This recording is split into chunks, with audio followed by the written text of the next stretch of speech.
अब ट्रंप ने ऐलान किया है कि अमेरिका पाकिस्तान पर सिर्फ 19% टैरिफ लगाएगा, जो पूरे साउथ एशिया के किसी देश पर सबसे कम अमेरिकी टैरिफ।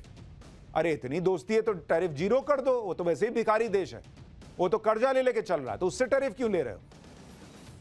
अप्रैल में ट्रंप ने पाकिस्तान पर 29% टैरिफ लगाने का ऐलान किया, यानी ट्रंप ने पाकिस्तान को टैरिफ में 10% की छूट तो दे दी, लेकिन पूरा टैरिफ माफ नहीं किया। ट्रंप ने पाकिस्तान पर 2 दिन में दूसरी बड़ी मेहरबानी की। अभी कल ही ट्रंप ने पाकिस्तान के साथ ऑयल डील का ऐलान किया था और कहा था कि अमेरिका की कंपनियां पाकिस्तान में तेल निकालेंगी। ट्रंप के बैक टू बैक इन 2 ऐलानों से पाकिस्तान का मुनीर और शहबाज शरीफ खुशी से फूले नहीं समा रहे। मुनीर और शहबाज दोनों को लग रहा है कि पाकिस्तान ने ट्रंप को नोबेल पीस प्राइज के लिए नॉमिनेट किया और ऑपरेशन सिंदूर में सीजफायर का क्रेडिट ट्रंप को दे दिया। उसके इनाम के तौर पर ट्रंप ने पाकिस्तान पर कम टैरिफ लगा दिया। लेकिन बॉस, पूरी दुनिया जानती है कि अमेरिका अपने फायदे के बिना कुछ नहीं करता। ट्रंप ने भी पाकिस्तान पर 10% टैरिफ कम करके कोई एहसान नहीं किया है। ट्रंप ने टैरिफ कम इसलिए किया है क्योंकि पाकिस्तान ने अपने तेल भंडार अमेरिका के हवाले कर दिए, जो अगर मिल गए अमेरिका को तो वेरी गुड। ट्रंप ने टैरिफ कम इसलिए किया है क्योंकि पाकिस्तान अब अमेरिका से महंगे दाम पर तेल भी खरीदेगा। ट्रंप ने टैरिफ कम करने का ऐलान तब किया जब पाकिस्तान ने अमेरिकी ऑयल कंपनी से 10 लाख बैरल तेल इंपोर्ट करने की डील की। यानी वहां भी पाकिस्तान का तेल निकाल दिया ट्रंप ने कि पहले ये खरीदो तब तुम्हारा टैरिफ कम करते हैं। यानी ट्रंप ने पाकिस्तान के साथ तेल वाला खेल किया है।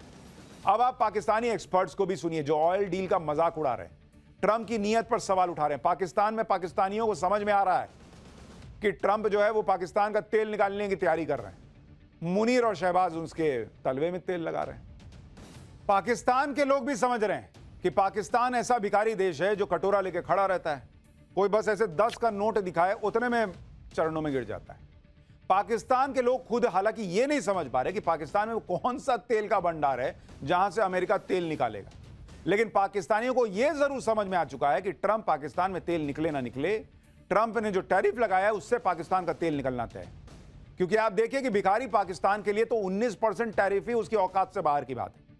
पाकिस्तान तो खुद पूरी दुनिया से मांग मांग कर पेट पाल रहा है, तो अमेरिका को क्या देगा भाई वो।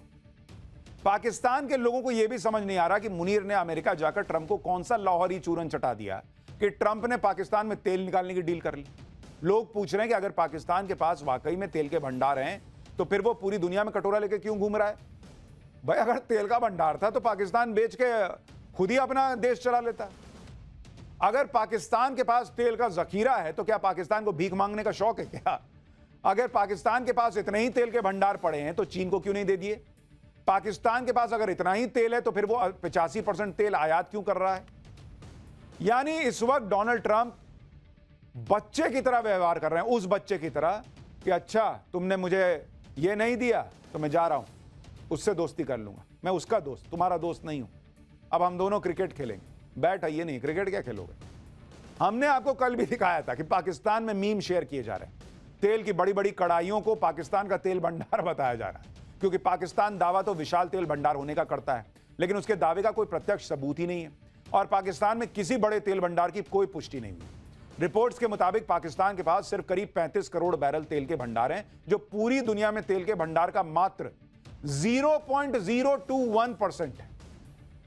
पाकिस्तान के पास जितना तेल है अगर उसे पूरा भी निकाल लिया जाए तो भी सिर्फ 2 साल का काम चल पाएगा वहां। लेकिन अपने इत्तू से तेल भंडार से भी तेल निकालना पाकिस्तान के बस की बात नहीं, क्योंकि पाकिस्तान के पास जो भी तेल भंडार है वो बलूचिस्तान में है, जहां बलूचों का नियंत्रण है।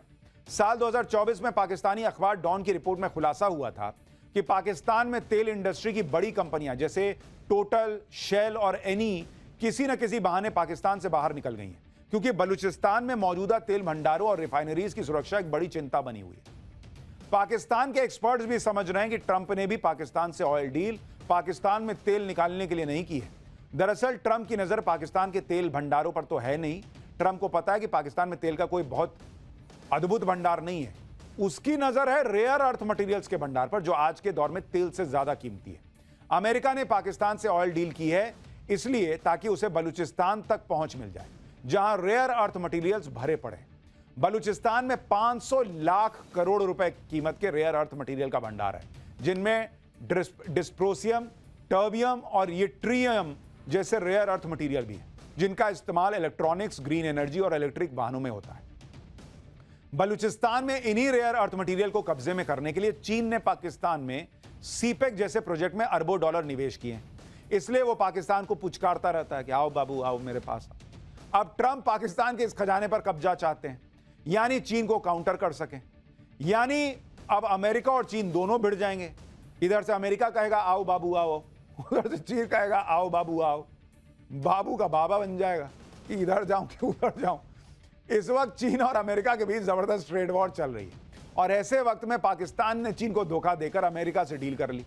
इस पर तो चीन का भड़कना बनता भी है। आप देखिए कि चीन पाकिस्तान आर्थिक गलियारा प्रोजेक्ट के तहत पाकिस्तान में 5,70,000 करोड़ रुपए से ज्यादा का निवेश किया हुआ है, जिसमें ग्वादर में तेल रिफाइनरी और गैस पाइपलाइन में अरबों डॉलर का निवेश है। इसके अलावा पाकिस्तान अपने 80% हथियार भी चीन से खरीदता है।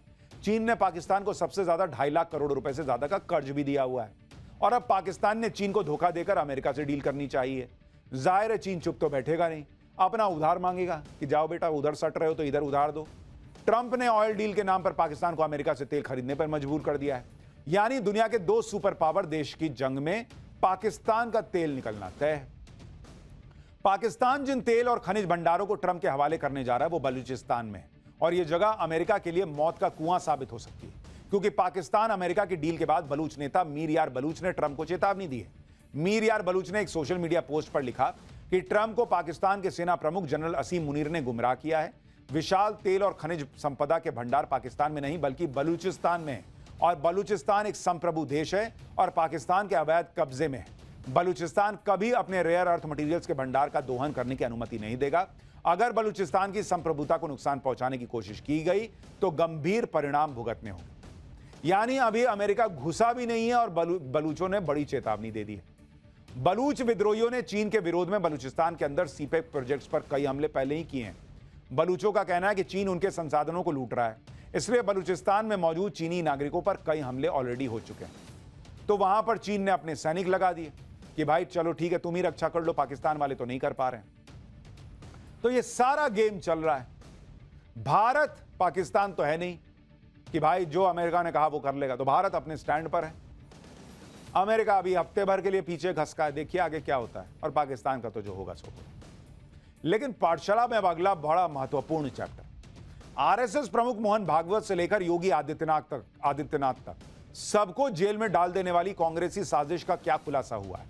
हिंदू आतंकवाद के जरिए निशाने पर आरएसएस संघ से कौन सा खतरा जिसके लिए कांग्रेस राज में यह भयानक खेल हुआ, अब आपको उसके बारे में बताता हूं। भगवा आतंकवाद की जो थ्योरी कांग्रेस के राज में बनाई गई थी, एक एक करके उसकी सारी पोल पट्टी खुल रही। कल कोर्ट में मुहर लगाई गई कि कोई हिंदू आतंकवादी नहीं हुए और मालेगांव ब्लास्ट के आरोपी बाइज्जत बरी हो गए। इसी के साथ वो लोग भी एक्सपोज हुए थे जिन लोगों ने कांग्रेस के राज में भगवा आतंकवाद और हिंदू आतंक जैसे शब्द बनाकर पूरे हिंदू समाज को टारगेट किया। लेकिन मकसद सिर्फ ये नहीं था कि हिंदुओं को आतंकवादी साबित कर दो, मकसद यह भी था कि आरएसएस को निशाना बनाया जाए, मोहन भागवत को उठा के जेल में डाल दिया जाए, योगी आदित्यनाथ को टारगेट किया जाए। मोहन भागवत को जेल में डालने की साजिश हुई थी और यह सब कैसे हो रहा था, किसने यह बड़ा खुलासा किया है, यह आज आपको पूरे विस्तार से बताऊंगा। क्यों ये लोग आरएसएस को बार बार टारगेट कर रहे थे, यह भी आज आपको बताऊंगा। लेकिन पहले इस बेनकाब हुई साजिश का एक ट्रेलर देख लीजिए।